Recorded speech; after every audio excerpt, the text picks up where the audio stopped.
Today's episode of the flagship Lions of Liberty podcast is brought to you by our newest sponsors at the North Spokane Hemp Company. If you have aches, if you have pains, if you have inflammation, if you have insomnia, you may want to try CBD, and there is no better place to get you some CBD than from our friends at the North Spokane Hemp Company. And now, for a very limited time, Lions of Liberty listeners can get 25%. That's right, 25% off your order.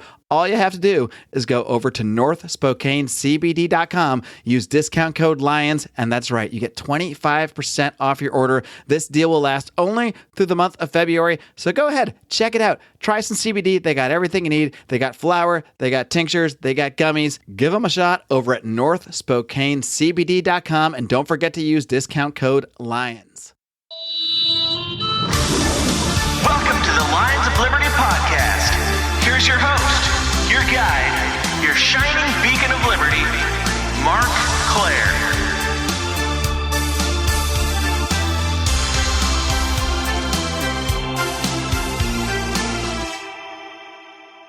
My guest today has made several appearances on this program, the last of which was his debate with Marxist Professor Richard Wolff. Be sure to check that one out. If you have not, I will post a link to it in today's show notes. He really does love to debate because he recently had another debate, this time at the Soho Forum, where he debated the topic of automation. I'm so pleased to welcome back Antony Sammeroff. Antony, are you ready to roar? I'm going to have to stop you there, Mark.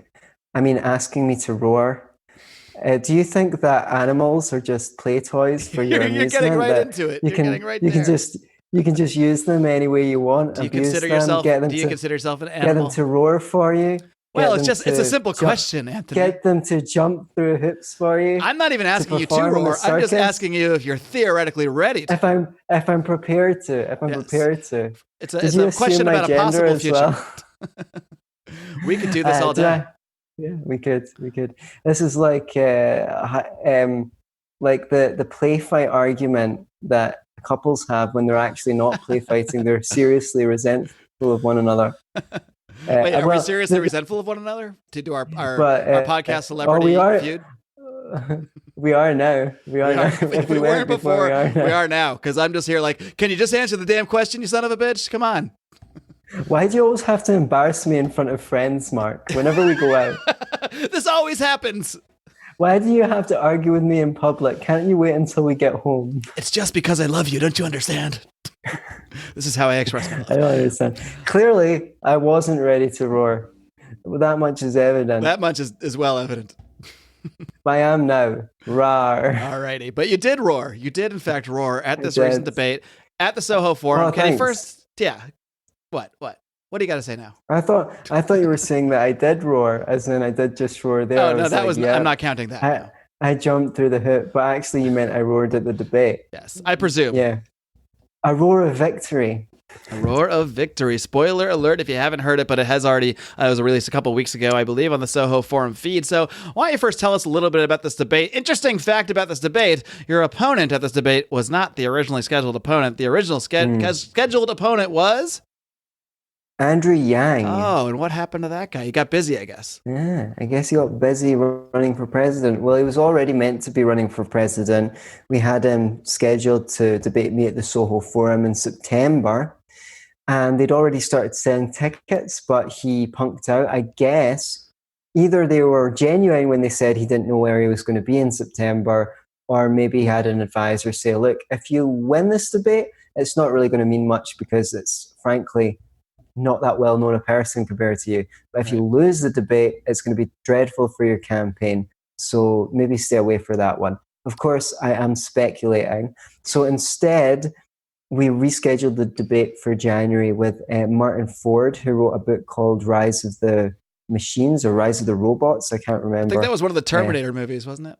Yeah, I think I maybe sometimes get the two confused, which is funny because that's an Easter egg for anyone who's not seen the debate. Go back and listen to go and listen to the debate, and there's something in there regarding this. I don't want to give the game away. Well, sure, if you give it away, it's not an Easter egg. Yeah, there's a funny moment. Put it that way. It's not Easter if you already know where the eggs are. Come on. If I'm completely honest, I think that Andrew Yang would have put up more of a fight. Martin Ford is very well mannered. Andrew Yang's also a more charismatic speaker, and I've heard him raise some talking points on the media, which if he'd pressed me with, I would have had to actually answer back to. Whereas with Martin Ford, he seemed to have his talking points prepared. He didn't come after my points, so he didn't really give me much to rebut. Given I was arguing the negative on the motion, which was automation will soon lead to widespread joblessness and a concentration of wealth in the hands of the few. Since I was arguing against that motion, I just kept on going after the resolution itself and kicking it down. And I won by...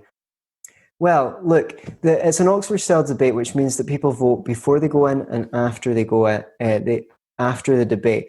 I was at a disadvantage because 50% of people voted on my side. Right. And so you have to gain from that crowd that voted against you or was undecided, basically.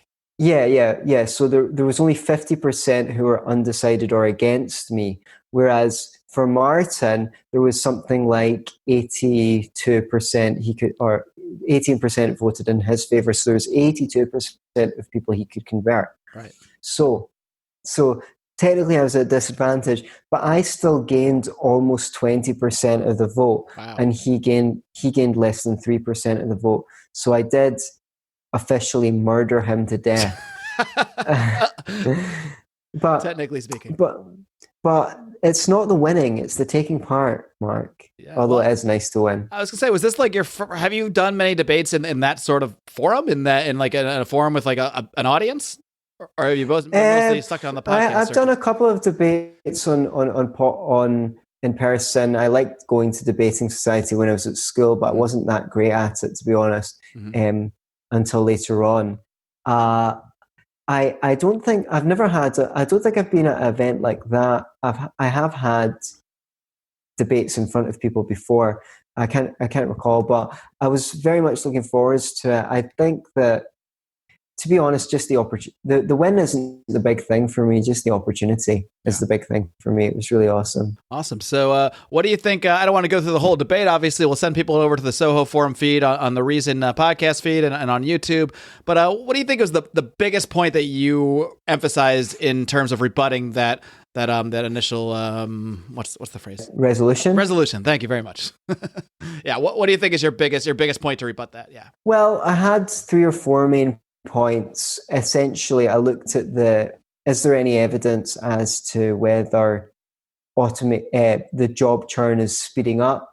Is there, and I think the main point was to say, look, all through history, automation has only made regular people richer, even though it has kicked them out of jobs. Is there any reason to believe it's going to turn around 180 degrees and suddenly start making people poorer, which it has never done in the history of the world ever? Right. So that was only one of my points. As you say, people should go and watch the debate because there's some great laughs in it as well. There's some great laughs, and it was quite thought-provoking. You'll enjoy it. Are you telling me you joke around from time to time? Me? I'm a very serious person, Mark. I'm very serious about libertarianism, and I'm very serious about the I have a question about economic effects of automation. Will they ever be able to automate humor? That's a serious question. That's an interesting thing. Serious question, no jokes.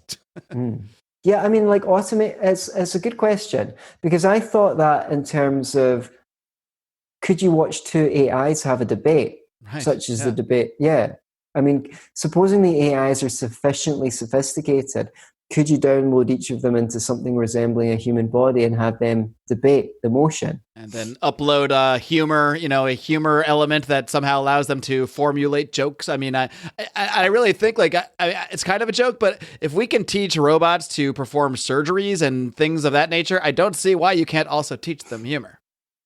Well, I guess you'd have to. The thing about humor is the element of surprise, I guess, and you lead someone down a road where their mind is going one way, and then suddenly it doesn't go the way that they think it's going to go. So it would be a challenge, I think, but I'm guessing people have already been working on it already. I mean, they're trying to get these AIs to write symphonies and things like that. Right. personally, I don't think that an AI can be conscious. A lot of people think that they will eventually if they're sophisticated enough. My personal view is, unless they use biological parts, that's probably not going to happen. And at that point, we're talking about an android, I guess, more than necessarily just a robot per se. Yeah, well, I mean, I could be wrong. This could just be my prejudice. I know religious people wouldn't have any problem climbing on board with that idea. I'm not particularly religious, but I just, for some reason, my prejudice is to say, yeah, you can have a really complicated, clever AI, but I personally don't think the lights will ever be on. Of course, I could be proven wrong. Would you ever be able to tell? I don't know. There's another question. That is a good question. How would you tell? I mean, and if you can tell, does that make it? Does that take an element away from it? If you realize it's a robot, or you realize it's robo humor, or whatever. Right. And but the thing is, I mean, it comes back to Descartes, isn't it? How do I know that anyone except for me even has a mind? Right. I could be dreaming you up, Mark. Yeah, we could be dreaming each other. Well, I'm dreaming. I wish. Why is this what I'm dreaming? I really have some questions about myself. Why is this what I'm doing? Like, I would have made you like maybe have long red hair, larger breasts, less beard, more uterus. Yeah, this is more of the nightmare version of that. Right. All right. Well, I do encourage people to go check out the debate. Of course, I will link to that and post the video over in today's show notes. And but the other topic I wanted to discuss with you, besides robots, it's something that I'm not even sure where it came up. I think it was an offhand comment I saw in on Facebook somewhere relating to the subject of animals and vegetarians and sort of how to approach that topic from the libertarian angle. And this is something that I don't think I've ever addressed in the nearly 430 plus episodes of the show that I've done. But it is a topic that I've spent some time thinking about. And to this day, it's one of those things where I think about it a lot, but I don't have a strong position because I just I'm just not sure. I have different kind of thoughts on it. We'll get into those in a minute. But first, I just want to kind of get your stance on, because you are a vegetarian, correct? Are you a vegetarian or a vegan? I'm vegetarian. Okay. Vegan leaning, but okay. I'm not religious about it. Uh-huh. And I'm not really very preachy about it. Like, if someone else brings it up and has arguments, I will make the case. Case, but I don't tend to bring it up myself, which leads me to the point to say it has come up on my show, the Scottish Liberty podcast, a few times, because it's been relevant to topics we're discussing.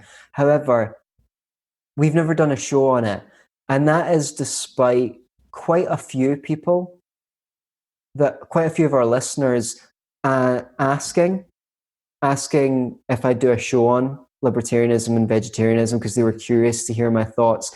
And sometimes people in libertarian groups, I've seen myself recommended as a guest to certain libertarian shows to talk about it.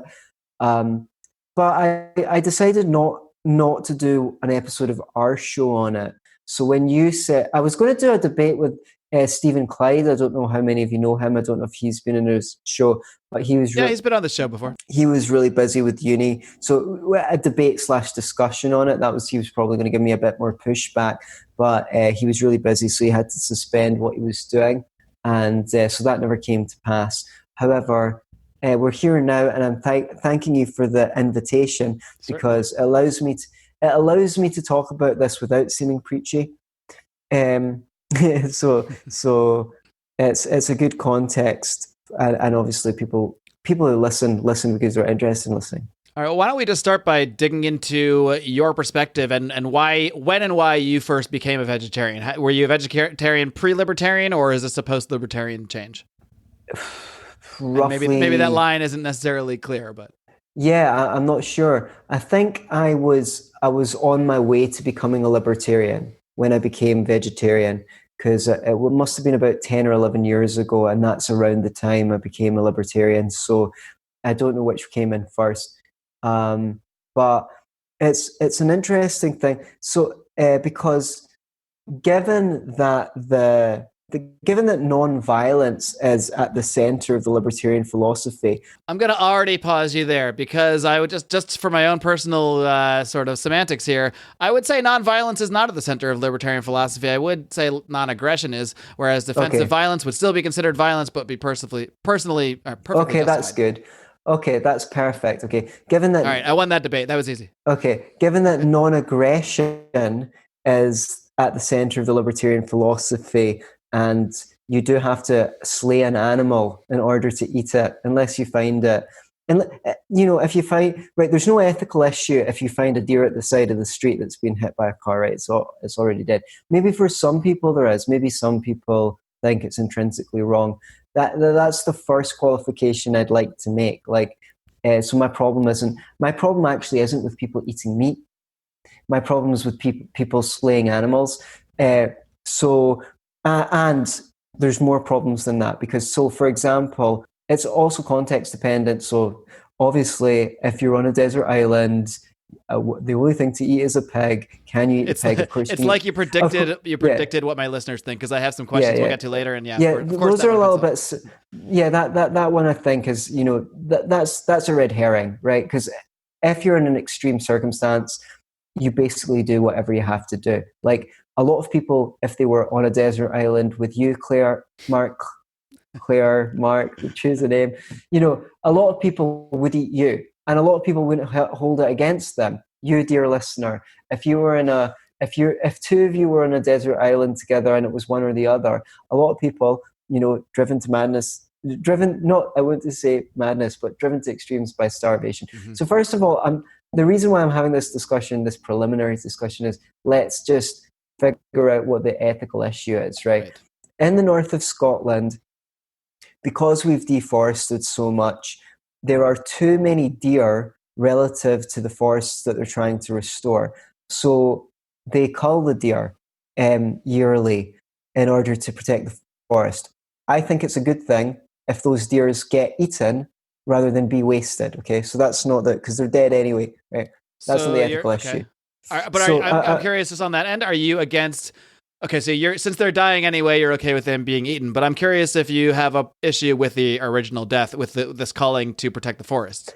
I don't know enough about it, but I would say that, and given the context of what the overall project, it seems like sensible stewardship of nature in this case. So would you maybe classify that as you might be able to, just to get this in libertarian terms, that maybe humans are in defense of the forest in a sense by killing these deer? It does complicate things here, but I mean they're in defense of the ecosystem as a whole. They're trying to improve the ecosystem, including for the deer. They're basically trying to reverse damage that was done by humans several decades, before they had better fuel than trees, and a lot of it was cut down for the war effort, I think, and stuff like that. So they're basically trying to reverse damage that was already done. But look, some violence is inevitable as or some aggression is inevitable as part of nature, right? So again, one should not commit the perfectionist fallacy when they're discussing these matters. What we're talking about is a philosophy for living on planet Earth with full cognizance of the fact that nature is messy. The reason why we have laws against rape or murder amongst humans is because we know it's going to happen sometimes. We might not want it to happen, but it's like, so we're trying to plan ahead to have some kind of code of what you might do in those circumstances. And you might not think it's justified to steal, but then if you were in a extreme position, you might steal. Most people would steal a loaf of bread to save their starving child, etc., etc. But that doesn't invalidate libertarianism. So sorry. So that's a few tangents. As I said, I'm not religious. I'm not religious on this issue. So I probably, over the last 10 or 11 years, maybe a couple of times tried something and gone, yeah, do you know what? I can live without that. for whatever reason. When it comes to food, you just decided because I have an ethical conflict. If I don't love this thing, then I can do without it. Yeah, well, no, it wasn't an ethical matter. So I don't know. Maybe I was somewhere and someone had some food that was exotic that included meat or something like that, and I tried a bite of it, or I tried the sauce that it was cooked in, or something like that, and I was like, yeah, it's tasty, but do you know what? I don't miss it. Not enough to go back from being a vegetarian. So where I was coming to is, given that non-aggression is at the center of libertarian philosophy, you'd think that the proportion of libertarians that were vegetarians would be significantly higher as compared to the average number amongst the population of humans in general. It might be, I'm not sure. But it's not as much higher as based on anecdotal evidence alone. But. Right, okay. But since you're the only libertarian vegetarian I know. That's my anecdotal evidence anyway. Well, I know quite a few, and I know quite. But so, in fact, if anything, there is maybe it's because vegetarian and veganism is associated with leftism, and there is a certain proportion of libertarians who are like, anything the left triggered, like, I'm reflexively against. Right. And amongst that population, there is a certain like, ha ha ha, caring about animals is so stupid contingent of libertarians. Like, I know I'm not really exaggerating, because I feel like that is an attitude that people adopt, and it's like, look, no one's forcing it on you. In fact, the fact that you'd look down on it, the fact that someone would look down on a free choice, like, do you know what? I want to minimize the amount of suffering I cause while I'm here on this planet, so I can do without eating meat, basically. And to go, ha ha ha, like, what an idiot, you're denying your place in the food chain, huh? Like, that's incredibly immature, and also it doesn't say anything good about a person that they don't actually care that living creatures are suffering. In fact, it says something bad about that person. Like, if someone came into your garden and kicked your dog and thought that was funny, that person would be sick, I would say. Yeah, you'd say that person is sick. So you don't have to be a vegetarian or a vegan in this life, but to laugh like actually caring about suffering is immature or whatever. That's that's quite sad, actually. I would say that's sad. So I've spoken a lot, and those are just some of the things, I guess, that I thought I'd like to float out there for people's feedback. Awesome. Where are you at with the conversation? There's a couple different areas I want to go down. So let's start with the broader subject of the idea of like aggression against animals. And I think it's fair to say that, if you physically attack an animal, it is aggression in this, if you apply it in the same sense as you apply it to humans. I think the big question here is, when most people discuss the non-aggression principle, or just libertarian philosophy overall, or just philosophy overall, when it pertains to political violence or that sort of thing, we're discussing humans and humans, how humans interact with humans. Sure. And I think, well, like Rothbard talked about this too when it came to animal rights. He would say, well, like, if an animal eats you, like if a bear eats me, I can't take the bear to court. I can't, that bear cannot defend its rights. We're obviously operating on sort of different sort of planes here. So I guess that's the first thing I want to dive into. Just do you see applying the broad scope of your philosophy that we apply to humans? Do you see any issue with trying to apply that, to animals as well in the same way? Right. Okay. Thank you. That's an excellent question that I'm sure most people have. First of all, if a bear or a tiger or any animal attacks you, kill the fucker. Right? Yes. Okay. I've not got a problem with that. That's in the defense realm. Right. The problem with that argument, it's a bit silly, because it confuses a moral agent with a moral object, right? So to illustrate, if a insane or retarded person kills someone, we don't call that murder, because they don't actually have control over what they're doing.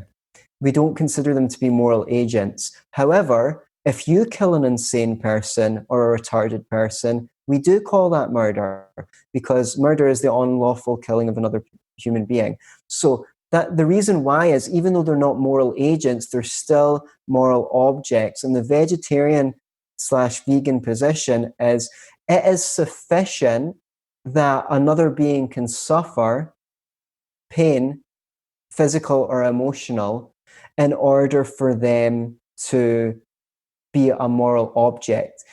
That doesn't mean that they need to have the same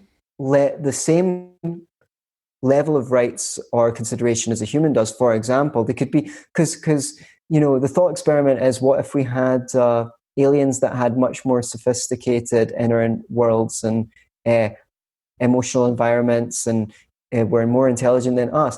Would their life be would they be justified in slaying us? We'd think no, because where's the cutoff? So libertarians have tried in many ways to argue for where the cutoff is, and these are mostly rationalizations. These are mostly ways of saying, well, the necessary criteria is being able to sign a Bill of Rights, or the necessary criteria is the ability to reason, right? These are completely arbitrary. The only relevant factor is, can that creature suffer or not? Physical or emotional pain. And you know that creatures suffer. The vegetarian position is the fact that they suffer. That's sufficient. That's sufficient for them to warrant some level of moral consideration. Okay, this is another area I want to get into, because you've brought up this phrase a number of times, suffering, and if they're suffering or in pain or what have you. So is that more the ethical issue to you, if an animal is suffering on the way towards this death versus just the actual killing itself? Do you distinguish those things? I'll say a bit in that in a second. But okay. You raised an important distinction when I said that. A lot of libertarians would agree with me that animals deserve some level of moral consideration. They say, you shouldn't just statistically kick a dog or something like that, but they just wouldn't go to the whole hog, like, well, whole hog, you can't slay a hog to eat it, right? So the suffering is the first thing, right? So factory farming is far worse than going out and hunting and or instantly killing a free-range animal. Factory farming is far worse because the animal suffers more. Sure, and that's the distinction I wanted to get into, because I actually did spend about a year as a vegetarian many years ago, about a decade ago, and it was kind of for what you're saying. I got into learning a lot about factory farms and all that stuff, and I've seen a lot of the videos, all the things that I'm sure you know about, and yeah, it did really strike me from an ethical point of view, just not from the killing, like eating the animal itself, I have no problem with in theory, but the suffering and seeing the conditions, that really did strike me. And to me, the issue was more like, I don't know where most of this food I'm getting is from. So if I have that issue, I kind of have to step all the way away. But then I ended up really, for a lot of reasons, I didn't feel good not eating meat, and maybe I wasn't eating that great. I'm sure there are many ways you can eat as a vegetarian that are healthy for you. I wasn't really thinking that way. I just stopped eating meat, but then ate like pasta and stuff. So I'm not trying to make that claim. I'm just telling you, at the time, that I really just started to want meat, and I felt better once I started eating some meat again. A lot of people do go vegetarian badly. Yeah. And they eat much more unhealthy. And I'm sure I did, because I didn't put much thought into what I ate to replace it at all. But yeah, I mean, so the thing is, I still, ultimately, I would rather people didn't slay animals to eat them, or did it a lot less of it. And how I come to that is, it's just, you can pretty much figure out all of ethics just imagining you were sharing a space with another person, a living room, right? Okay, how hypothetically would you and that person you were sharing a house with like to interact with each other? Well, you wouldn't like to be neither of you want to be punched by the other, neither of you want to have your stuff nicked, you don't want to be stolen from, right? Just replace that person with a cat or a a little piglet or something like that, you know, you'd probably rather chase the piglet around the house and scratch its belly, and you know, it would climb up on your lap, and you'd like to stroke under its chin, and that's how you would ideally like to interact with a pig, right? When you think of taking out a knife and slitting that pig's throat, do you feel good or do you feel bad? Like, this should be, I think the natural instinct for most people would be to be shocked and appalled by seeing or having to carry out that act. And the fact is that people who work in slaughterhouses have absolutely dreadful mental health as a consequence of it. Terrible rates of depression, terrible rates of anxiety, all sorts of conditions. They get on meds and things like that because really people don't like to be around the suffering of animals. And this is evidence that I don't really think that this is a way of life that is supportive for human beings. And that's where I come to the conclusion that, you shouldn't be going around, in my opinion, you shouldn't be going around killing animals. Like, it's not a nice thing to do. It's causing unnecessary suffering. I think we're still equating a little bit, like the suffering and the killing. So let's try to think. Or just go to the killing part. Like, yeah, let's just go to the killing. Let's go right to the killing. That's how things get fun. I guess, so let's kind of like think about, because there are a lot of, have you heard of Joel Salatin? You've probably heard of his work, maybe not. I had him on the show once, so clearly you're not listening enough. But he's he calls himself like a libertarian, and he considers himself sort of like an ethical farmer. He's very much against factory farming. He speaks out against factory farming. He's featured in the film Food Inc. Talking about it, and he has polyface farms where he raises pigs in what I think most people would agree is a fairly ethical manner, at least up to the point of death. They get to free graze, they're not tortured, and they're not kept in little pens, yada, yada, yada. And then eventually, yes, he does kill them in a very, I don't know the way he kills them because I don't watch that part, but I understand that he probably kills them in the swiftest, least painful way possible. Can you just imagine, like, if you can imagine the most humane way that an animal can be raised and live its life and then be killed, obviously you have a different amount of problem with that. I would think you would say the factory farm is worth, but do you still have the same ethical problem with it? No, I don't have the same ethical problems, but any ethical problem, I guess. Yeah, I do have an ethical problem with it, but I would much prefer that's what was going on to what is going on. Sure. And, and maybe if you're a little bit, like, I think that ethics have progressed, society's progressed. If you look at the way that children were raised in the 17th century, you'd have a hard time finding a parent that wouldn't be considered guilty of child abuse today. We didn't used to care about the rights of people of different races. We didn't used to care about,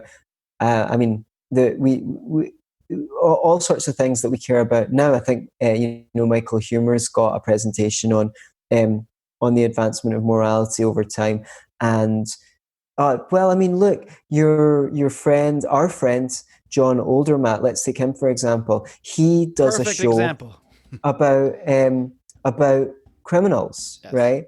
We didn't used to care about the rights of criminals or how they were treated. Fuck him. Mm-hmm. They're a bunch of criminals. He didn't care about them, but he cares about them now. He cares deeply. He's deeply and intimately concerned with the welfare of people in prison. It's funny you bring him up because he's also an avid hunter. I'm aware of the fact. I was going to avoid mentioning it. Right, but he's very open about it, so it's all good. Yeah, I know, but I think that. Sorry, John, you can pause this at the moment, or anyone else who hunted if you don't want to hear it. It's not personal. That someone would go out and shoot an animal. You go out into the fucking forest, right? You're not even fighting with it, right? You're not taking any risk with your own life. That is a gentle, innocent vegetarian animal that is not going to hurt anything. And you shoot it dead, and then you post pictures on Facebook about it. You should be ashamed of yourself. Anyone who does that should be ashamed of themselves. It's a disgusting thing to do. And their friends should be like, what? You went out into nature and you shot an animal? Like, what's wrong with you? Why would you think that's normal? Why would you think that's okay? Does it change anything to you that they do use the animal for meat and for they're not just killing it just for the hell of killing it? It is actually they actually take the animal and use it. I guess I'm like confusing trophy hunting with hunting for food.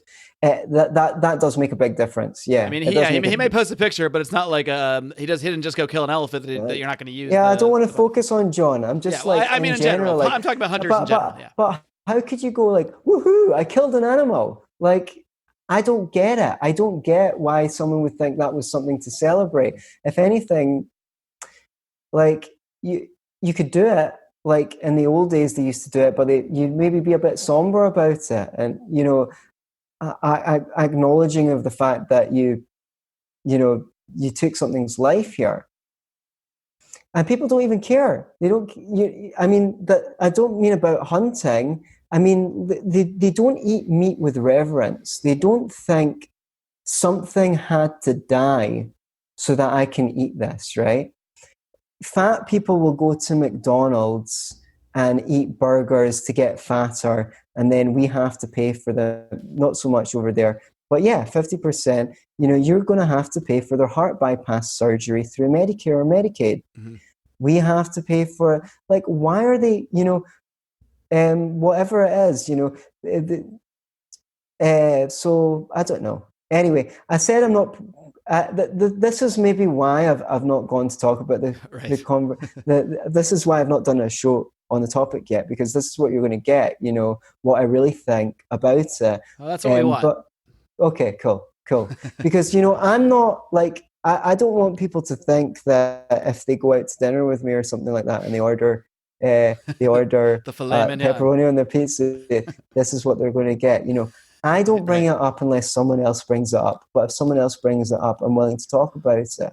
Hey, gang, I got to take a quick time out from this interview to tell you a little bit more about our brand new sponsors at the North Spokane Hemp Company. There are so many great things about CBD and this particular brand, and my challenge is to tell you all about it in the next minute or so. So here we go. By now, many of you have heard of the amazing benefits of CBD. It is derived from a different part of the cannabis plant so that it does not get you high. It does not impair you in any way. It doesn't make you dive into the ice cream late at night, but it does provide amazing benefits dealing with issues like pain relief from sore muscles and joints, inflammation, insomnia, and so much more. But there are a few things that make North Spokane CBD super special. First, they are 100% organic and procured directly from the farms. They are third-party tested, so you're getting high-quality product. And they also provide CBD in so many different forms, whether you prefer to smoke it using flower, whether you prefer tinctures, whether you prefer to eat some gummies. No matter what your preference is for consuming CBD, North Spokane will have the products that you need. And if that's not enough, the company is owned by a libertarian, so you get to support a libertarian cause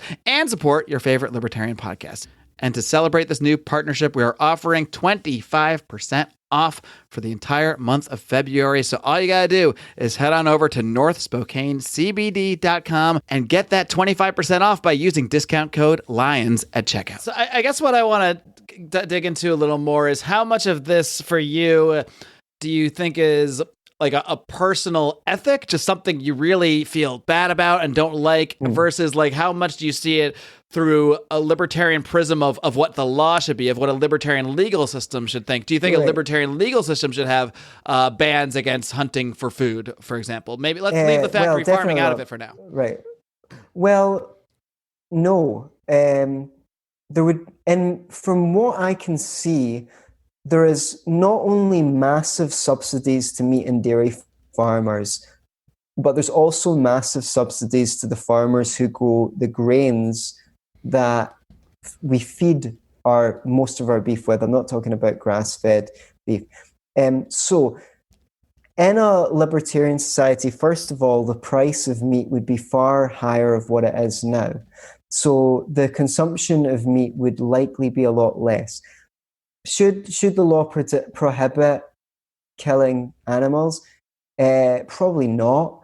Maybe in 100 years, if 70-80% were vegetarian or vegan, that would it would become a bad habit, like smoking, where people mutter under their breath.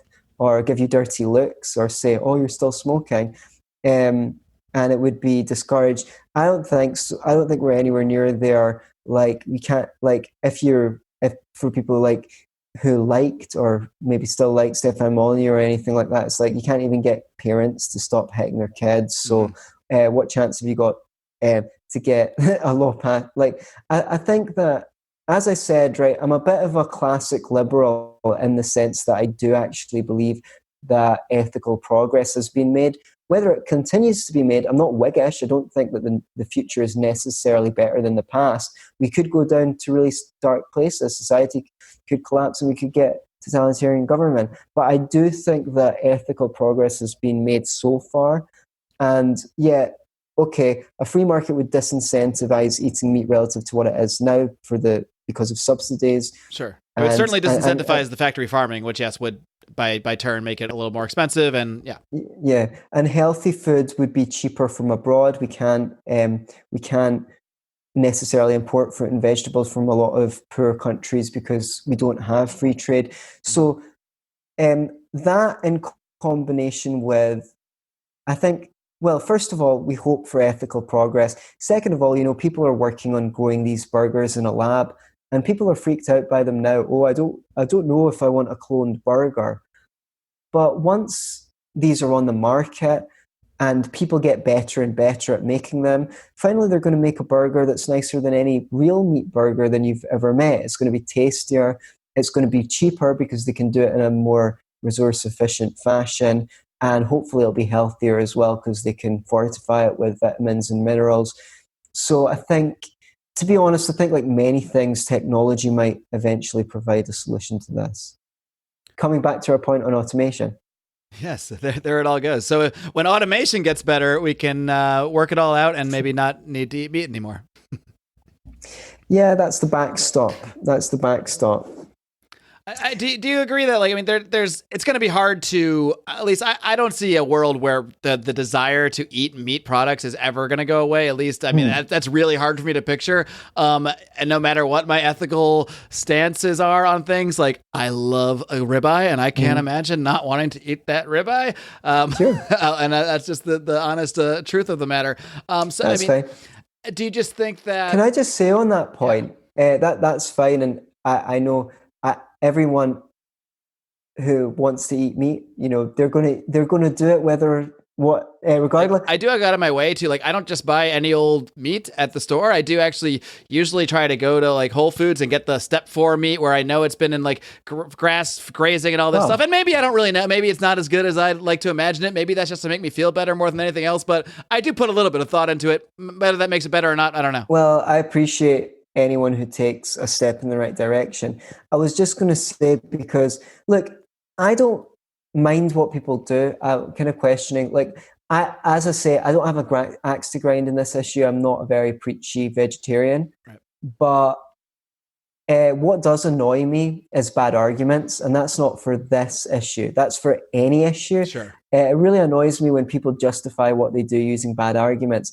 And I have to say, this is one issue where I've seen some absolutely dreadful arguments. What's the worst argument that you see? Well, something like besides that. Just like, ha ha ha, you care about animals, or you weren't making that argument. You weren't making that as an argument. You were just being honest.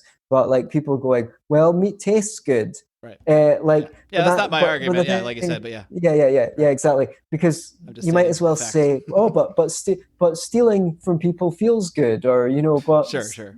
But whatever. But I like beating that small child. It's like right. No. If we're in the realm of ethics, then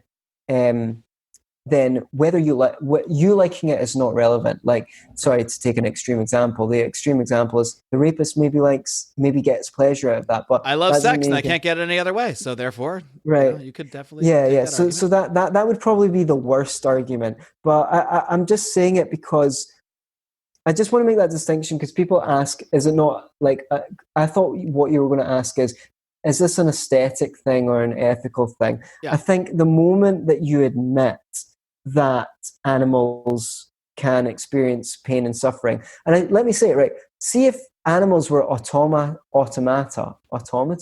whatever it is, right? See if the lights aren't off. See if there is nothing that it is like to be a cat. There's nothing that it's like to be a cow. Nothing is perceiving. Then all bets are off. Okay? I do find all it interesting how humans tend to decide which animals are okay to eat and not. And that changes from society to society. I mean, here in the United States, if someone was known to eat a dog, everyone would be horrified. Yeah. I'd be horrified. But if you go to another part of the world, that's completely commonplace and they don't see it as horrifying at all. That's completely and I can't think of any rational reason other than that we like dogs and they're cute. And I have dogs and I don't want to eat them. But I can't really make a rational argument for why it's better to eat a cow or a pig, which is, at least the pig I know is extremely intelligent, arguably more intelligent than the dog.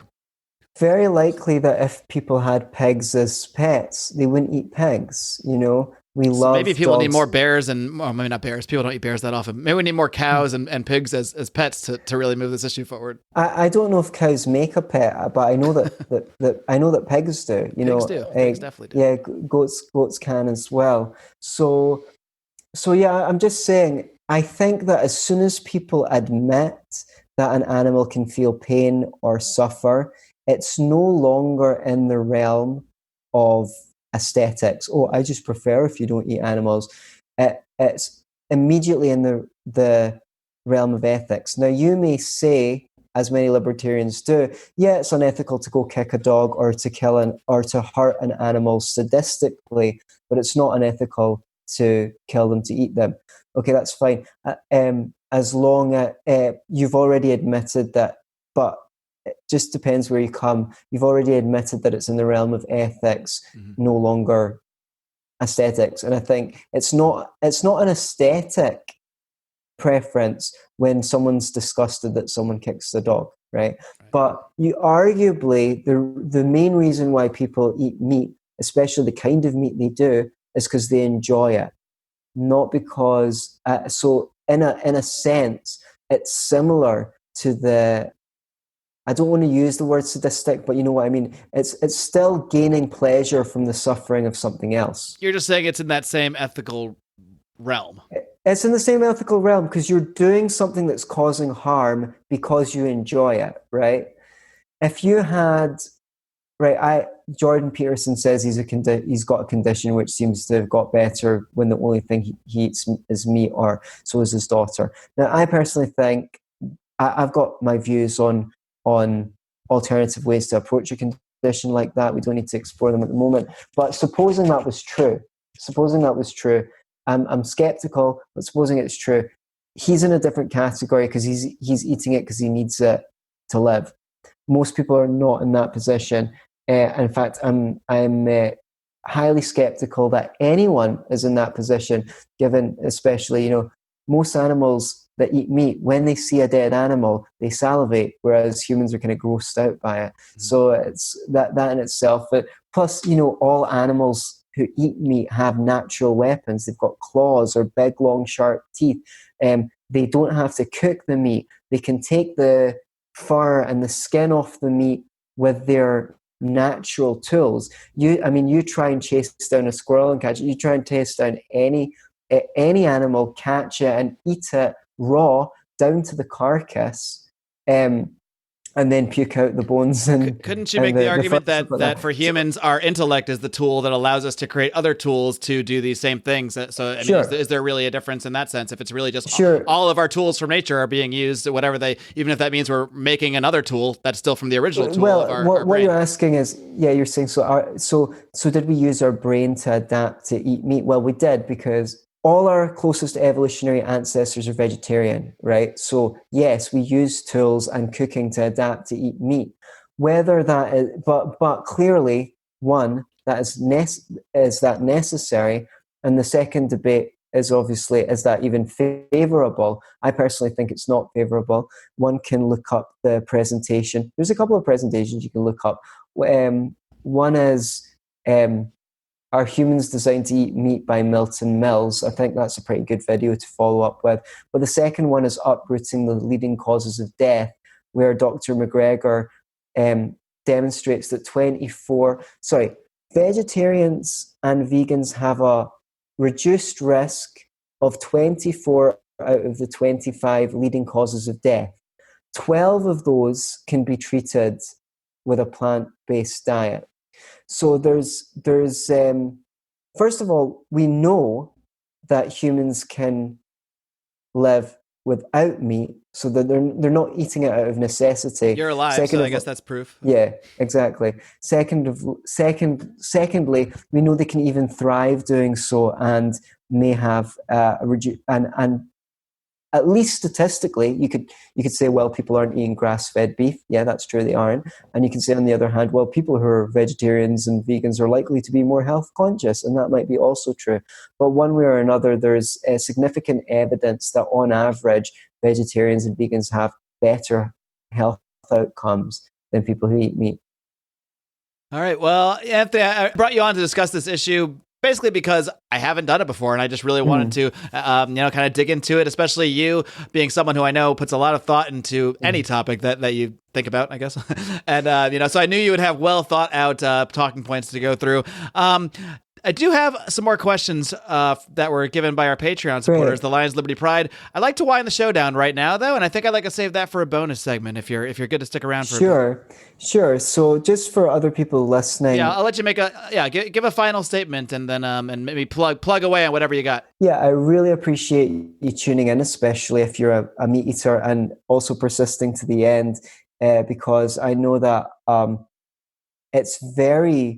no one likes to have their habits morally questioned, but, same goes for anyone, Voting habits, voting habits, political habits, the way that they raise their children. I mean, I'm sure if you had a neighbor that beat his child and you went over and told him you shouldn't do that, you would be very pissed off.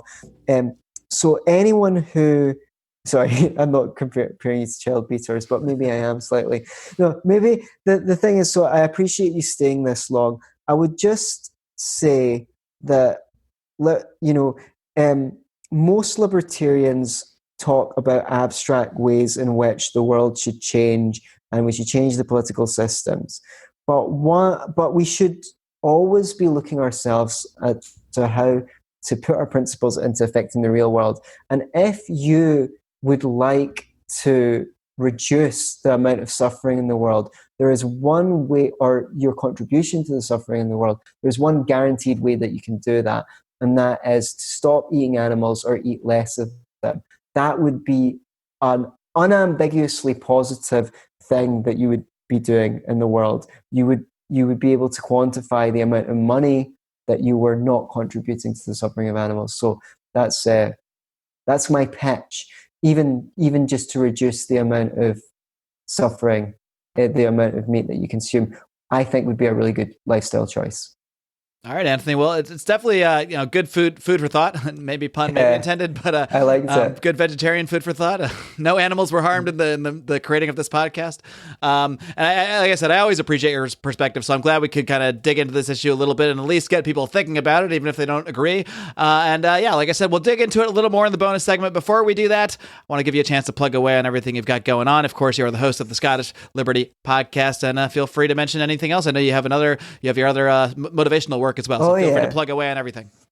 So there's also Be Yourself and Love It podcast. Yeah. That's a personal development podcast. And please get a paperback copy, if you don't already, of my book, Universal Basic Income For and Against. It's not just about the UBI, but it would equip you to know a lot of that. It's really a book about a libertarian approach to reducing poverty. And it's got a brand new essay at the end. It's been revised. There's a 2020 edition. And I love the new essay, which is based on the talk that I gave at the Conference for Austrian Economics in Vienna in 2019. It's got lots of updates. It's the book's better than it's ever been. So please go and grab one from Amazon. That would be great. Oh, let me know if you want a signed one. Get in touch with me somehow, and we'll figure out how I can sign one and send it to you. Somehow. That's as far as we're going to go with the contact information. You guys know how the internet works. Or ask me. I'm on Facebook. Yeah, I'm on Facebook. I've never had a problem tracking you down. Antony, thank you so much for coming on today and breaking down this issue for us. Keep up the great work, man. Keep on roaring. Thanks for having me. All right, folks, that is going to do it for this week's flagship Lions of Liberty podcast. And as most of you know, it's not just me here every single Monday delivering interviews with leaders in the Liberty movement, like one Mr. Antony Sammeroff. We've also got Brian McWilliams every single Wednesday, the newly fatherly Brian McWilliams every single Wednesday on Electric Liberty Land, delivering his hot takes on all the latest news and current events through his unique brand of liberty and comedy. And John Odermatt wraps up every single week with his incredibly inspirational, hard-hitting perspective on the broken criminal justice system every single Friday on Felony Friday. Be sure to hit that subscribe button so you don't miss us wherever it is you listen to podcasts. Apple, Stitcher, Spotify, we're absolutely everywhere. And of course, if you want more, if you thirst and crave for more, you can always get more bonus content by signing up for the Lions of Liberty Pride by heading over to Patreon at patreon.com/Lions of Liberty. And as of this recording, we are a mere $12, a measly $12 away from our $1,500 a month goal, at which point we'll be able to afford to shoot a documentary style video and some video interviews from the LNC this coming May. We're very excited about that. You could be the one to push us over the edge. Again, check out our Patreon, all our bonus content, including my bonus segment with Antony Sammeroff, where he took questions from members of the Lions of Liberty Pride. Learn more over at patreon.com/Lions of Liberty, or find some various ways to donate via cryptocurrency at lionsofliberty.com/donate. Of course, paypal.me/Lions of Liberty if you just want to toss us a few random dollars here and there, or you can even subscribe monthly through PayPal. There are so many options for you, including just coming here and getting 3 shows for free, absolutely every single week. We do appreciate every single one of you that listens, downloads, reviews us. Reviews are great. We can always use more 5-star reviews. Until next time, my friends. Live long and live free.